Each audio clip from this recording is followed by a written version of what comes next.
सैलाब में सुकून की निंड सुम्हण जे लाइ 635 बेहाना बि ॾिना। कंबर वारो ॿुधायो तव्हांखे सैलाब में सरकारी इमदाद मिली हुई? अबा ॿुधायो जिनखे न मिली आहे त खणो मां ॾिसां। तव्हां कंहिंखे बि न मिली। ऐं मथो ज़ुल्म मथां ज़ुल्म ॾिसो, ज़ुल्म मथां ज़ुल्म ॾिसो त वर्ल्ड बैंक खां 60 अरब रुपयो कर्ज़ खयो अथऊं, सिंध खे कर्ज़ी बढ़ायो अथऊं, कर्ज़ खयो अथऊं त असां सैलाब मुतासिरीन खे घर ठाहिराए ॾिना आहिनि। कसम अल्लाह जो तव्हांखे कंबर में सैलाब मुतासिरो हुकूमत घर ठाहिराए ॾिना आहिनि।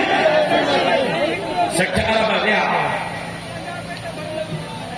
2004 का है ज़िलो वारे से वजूद में आया, लेकिन अञा ताईं गैस जो मसलो, गाछे मां निकिरंदड़ गैस पंजाब पे वञे, बलोचिस्तान पे वञे, ॿियनि सूबनि में पे वञे, लेकिन कंबर खे गैस नथो मिले।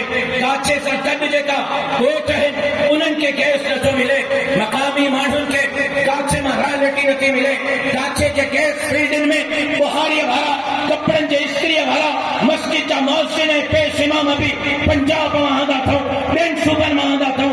हाल इहा त न तालीम आहे, न सिहत आहे, रोड ऐं रस्ता खंडरात बणिजी चुका आहिनि। अमन अमान जी मखदूर सूरत हाल आहे। ऐं हारनि सां ज़ुल्म इहो आहे, पाणी नथो मिले। पुछड़ीअ वारा कुब्बे सईद खान हलो, उते हली पुछड़ीअ वारनि खे ॾिसो। गोफरान जे सरदारनि खे त पाणी पियारियो थियो, उन्हनि जे ज़मीनुनि खे त पाणी पियारियो थियो। कुब्बे मां गुज़रंदड़ नहर बलोचिस्तान जे भोतारनि जे पंजरनि में बीठल कुतनि खे त पाणी पियारे थी, लेकिन को वक़्तु अहिड़ो बि साल में अचे थो जो कुब्बे सईद खान में मुर्दे विझाइण जे लाइ, मुर्दे खे टग ॾियण जे लाइ बि पाणी कोन्हे। इन्हनि खे शर्म नथो अचे। इहे ज़मींदारनि खां सस्ते अघ ते साड़ियूं था वठनि, कणिक था वठनि, फुटी था वठनि,